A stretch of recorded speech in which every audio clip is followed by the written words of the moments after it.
boqolaal barakacayaal oo abaarta darteeda deegaanadooda ka soo barakacay isla markaana ku dayacnaa duleedka magaalada Baydhabo ayaa xildhibaanad Maryan Macalin Saxaaq oo ka mid ah xildhibaanada dawladda federaalka kana soo jeeda deegaanada Koonfur Galbeed waxay u sameysay caawimaad isugu jirta cunno ay u qaybisay barakacayaasha iyo dawo ay geysay isbitaalada ay jiifaan bukaano soo ritay cudurka shuban biyoodka. xildhibaanada ayaa si weyn ugu qayb qaadatay biyo dhaamin loo sameeyay dadka xerooyinka barakacayaasha Baydhabo ku jira biyuhuna ay yihiin baahida ugu daran oo xilligan ay qabaan dadka barakacayaasha ee ku nool magaalada Baydhabo. kartoono dawo ah oo ay geysay xarumaha caafimaadka ee magaalada Baydhabo iyo kartoono timir ah ayay ku deeqday xildhibaanad Maryan Macalin Saxaaq. isbitaalka Bayhaw wuxuu ka mid yahay goobaha caafimaadka ee xildhibaanadu gargaar ay gaarsiisay 35 kartoon oo dawo ah ayayna ugu deeqday. Usmaan Abdi Maxamed waa agaasimaha isbitaalka Bayhaw ee magaalada Baydhabo.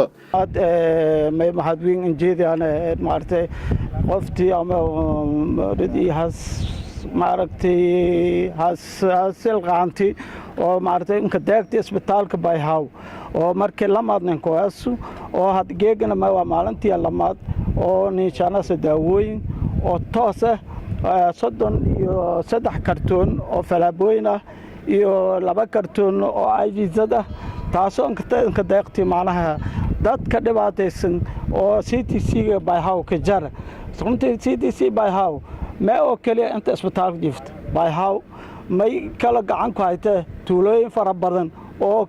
ka hareeraysan degmada Baydhabo ya gacantu ka haytay oo taasoo qofna gacan ka hayay oo in hayn malan kala balansi hayn. xildhibaanad Maryan Macalin Saxaaq ayaa baaq u dirtay dadka Soomaaliyeed inay ka qayb qaataan samata bixinta dhibanayaasha iyadoona ka hadashay kaalinta ay ka geysatay isla markaasna ay sheegtay dhibaatooyinka ay la kulantay.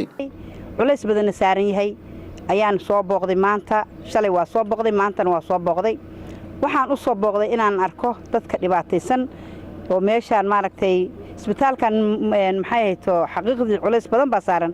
booqashadeed waxa waaye dadkan dhibaataysan oo maaragtay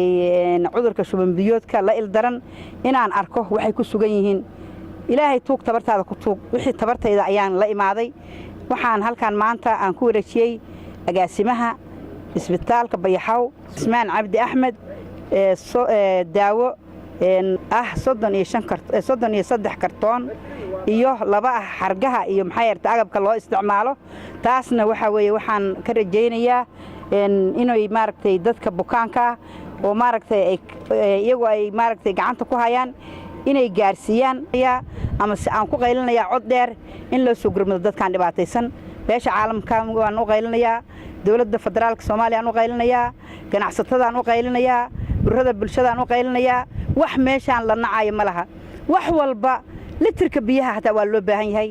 Cabdinaasir Musharraf telefishinka iyo raadiyaha dawladda Puntland magaalada Baydhabo.